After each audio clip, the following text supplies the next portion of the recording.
joining us again this week. Former campaign manager Donald J. Trump for president, engineered the biggest nomination upset in the history of the free world.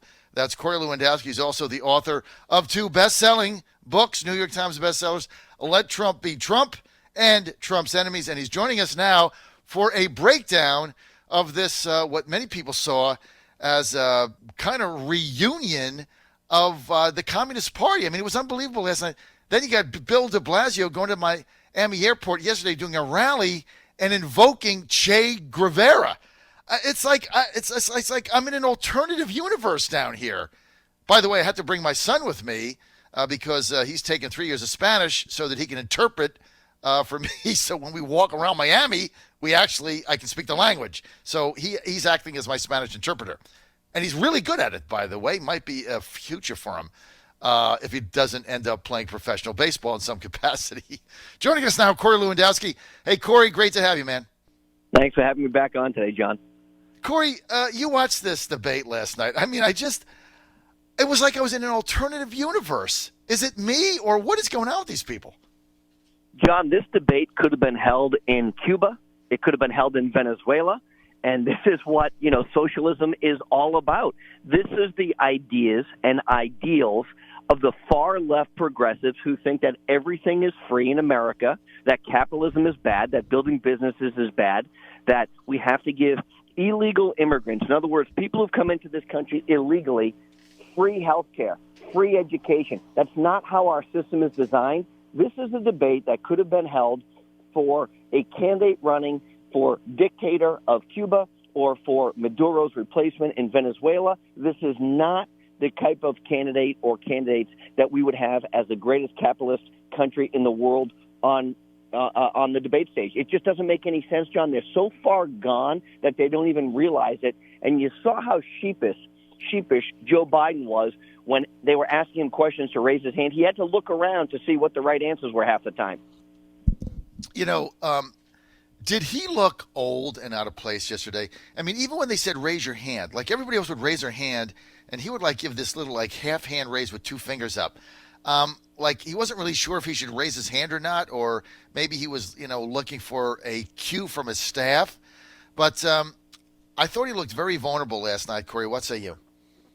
Joe Biden looked every bit his age last night, plus 10 years. And if you remember at one point in the debate where he's trying to answer a question, he actually says, it looks like my time is up, because he has no responses. He is trying to, live in the past. It showed how out of touch he is when they said, you don't know what has transpired in the U.S. Senate in the last 12 years. He has no answers for any of these things. He's really, really past his prime. And I will go back, John, to what I said on your show in the last 2 weeks. Joe Biden is not going to be the Democratic nominee for president of the United States. Last night was that clear indication of it. There are people coming for him, whether that is Eric Swalwell, who attacked him on his age, whether it's Kamala Harris, who's attacked him on his voting record, or others who are starting to take shots at Joe. Joe is not going to be the Democratic nominee. I agree with that. We've been saying that for some time. And I think you hit the nail on the head. This was almost an opening. It's kind of safe to go there now, because Kamala Harris took him on 2 times, right? She took him on over civil rights and his vote against federal busing back in, oh my God, that must have been in the 70s when I was growing up. And then the second thing, which was his kind words about 2 segregationist senators from the South, Talmadge and Stennis, I believe, if memory serves me. So she took him on 2 times, gained from it. Swalwell confronted him on his age and the transformational nature of it's time to go in another direction. He came out better for it. So I would think this is an opening now to other Democrats competing with him, that they're going to go right after him, including Beth Warren, who I would assume is going to do that too. I thought the biggest winner, I really thought in the 2 days after reflecting on it, I thought was Elizabeth Warren, because although her policies don't make any sense either, she at least sounded sane. I mean, she had plans. I mean, Kamala Harris yesterday, Corey, everybody's calling her the big winner. I mean, it was just emotive one-liner nonsense. I mean, she had no policy positions on anything other than these one-liners that they crafted for her that she delivered very effectively, but she didn't really say anything of any substance. Well, she didn't. And look, Elizabeth Warren gets credit for having a quote-unquote plan for everything. And so, I think by the fact that she was on the junior varsity stage 2 days ago and she had really no competition on that stage, showed that she was dominant there, that she had a plan, and she had the luxury of not being attacked the way others on the stage last night were, because that was really the primetime debate last night with Joe Biden and Bernie Sanders and Pete Buttigieg and Kamala Harris. That was where Elizabeth Warren wanted to be. I think, fortunately for her, she was on the junior varsity stage. She shined. In other words, she didn't make a giant mistake, and so she came out looking better. She was above the fray of the attacks last night. What was clear last night was that Joe Biden is not getting a pass from the Democratic Party. He is not the de facto nominee. His position that he's the only guy that can beat Donald Trump reminds me very, very much of the strategy that Jeb Bush's campaign employed in the Republican primaries 3 years ago. Was I'm the only one who can beat Hillary Clinton, and by South Carolina, Jeb Bush was out of the race because Donald Trump just dominated him. And so, look, I think you're going to see the same fate happen to Joe Biden, because these up-and-comers, the Eric Swalwells of the world, who are crazy left-wing lunatics who want to confiscate all of your guns, at 37 years old, they have nothing to lose by attacking Joe Biden, who is now at the tail end of his career.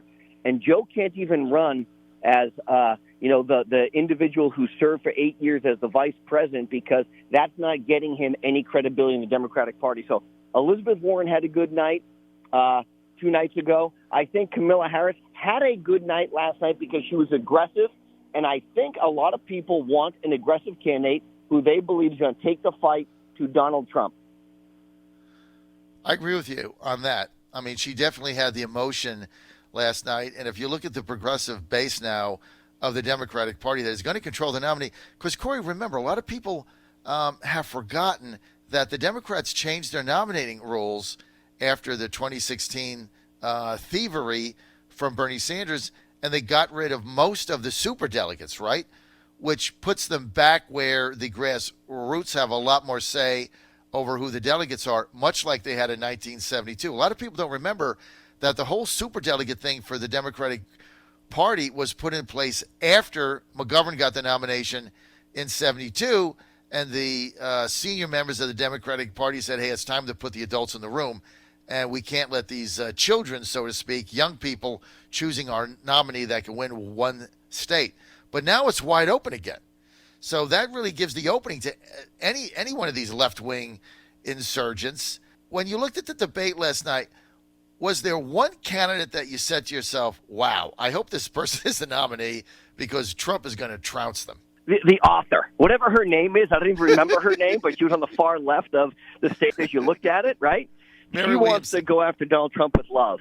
I love that, to be honest with you. I think she's a great spokesperson for the Democratic Party. How she even got on the stage, John? Look, I guess maybe I qualify for the next debate stage because I am an author as well, a 2-time New York Times best-selling author. Let Trump be Trump, Trump's enemies, in case your listeners don't know, right? So maybe for the next presidential race, I get to qualify to be on the debate stage. If the qualifications is you're an author, I'm on the stage too. That's who I want to run against. That was too funny. She's Mary Williamson, and she's a spiritual advisor. So I guess she's a fortune teller. She has a Dear Abby column, and she gets on the stage in the far left. I thought that was pretty funny. And she said, yes, let's beat him with love. I really know. I guess that's a good idea. Let's get to Mayor Pete. Corey, a lot of people in the media love this guy. They feel he's Clinton-esque. He's from the Midwest. He's gotten a lot of media play. I saw him personally and met him at the Democratic Gala in Richmond a few weeks ago. I thought his speech was pretty formidable. I thought he was the real deal. But he didn't really show anything last night. In fact, they attacked him on his record in South Bend as has to do with diversity within his police force. And he said, I failed miserably. At least he was honest. But he didn't really show me anything last night. What about you? I thought Pete's opening remark was good, to be honest with you. His opening remark was solid when they came to him. But look, it took him probably 6 or 7 people into the debate to get his first question. Not good for a candidate who's supposed to be at the top tier. And then when he said, I failed, look, it was a honest answer that he should have done more. And Eric Swalwell attacked him and said, you should have fired the police chief. The truth is, being one of 435 members of Congress is very different than being a chief executive. And what I think is at least Mayor Pete, as the chief executive of a city, has some experience, unlike Eric Swalwell, who's never passed a piece of legislation, who's a complete zero from California, who's never going to be a member of Congress who ever gets anything done. You know, it's easy to criticize everybody else. Look, I think Mayor Pete didn't hurt himself last night, but I don't think you're going to see a big bump in his numbers either. Yeah, I was looking at the debate that, you know, he could have the breakout moment. He didn't have it. Kamala Harris had it, no question about it. What about Christine Gillibrand from New York? I had a caller on earlier that says she was like one of those wind-up toy dolls that you pull the string and they talk, but like this string got stuck, and then you have to, you know, finally get rid of it and throw it in the dumpster. John, all she does is keep raising her hand, keep raising her hand, keep raising her hand. I want to say something else. Yeah, I want to say that I was appointed to the U.S. Senate, so she didn't win that seat. And then after she got appointed, she attacked the Clinton family, if you remember, and she tried to be an aggressive person. She barely made the debate stage. Don't forget, under the criteria, she barely made the debate stage. She is not a serious candidate for President of the United States, and that's why, unfortunately, last night, the viewers saw, you know, what was really amounted to be a clown show. A bunch of candidates who were on the stage that weren't real contenders, that really were taking away from the top tier. And Kristen Gillibrand had a very, very disappointing by every metric debate performance last night. Well, I don't think she's going to make the second debate. Let's give the audience Corey Lewandowski. Look, you were there, and you engineered the upset. So you kind of know how this works. And, you know, remember during the Republican debates in 2016, you had the top tier, and then you had the undercard. Now, they're not doing that. They put them all in somewhat equal status, I guess. But remember, you had the undercard with, like, Jim Gilmore and who was a guy from Louisiana, Bobby Jindal and Rick Santorum. Yep. Okay. Who would you say now are the top 5 contenders that could be the Democratic nominee after this first round of debates? Well, look, you have to consider Joe Biden is still a top-tier candidate. So Sleepy Joe, Crazy Bernie, Elizabeth Warren, Kamala Harris, and Mayor Pete, I think, would be the 5 individuals right now who I think are real. You know, John Hickenlooper is not a real candidate. De Blasio is not a real candidate. Look, I'd like to see Yang back on the stage, to be honest with you. The guy's got the guts to not wear a tie on the debate stage and say some things. He's insane if he thinks that every person's going to get $1,000 when they turn 18 a month, and then we're just going to put in a VAT tax. I don't know where the heck this crazy idea comes from, right? Because, you know, these guys all think, John, everything is free in America, right? You know, Eric Swalwell, I have $100,000 of student loans. Well, hey, you're the moron who writes laws for a living, right? If you don't like it, go change it. This is what you do for a living. And everybody on that stage, John, is complaining about the laws of the country. These are the morons who write the laws for our country, and they can't fix it. It's great to pass the buck and point the finger at everybody else, but I think those are really the top 5 candidates right now. And if I was the Democratic National Committee, I would say, look, this is the new criteria. We will have 6 people on the debate stage. That way it gives one additional person the opportunity to potentially participate.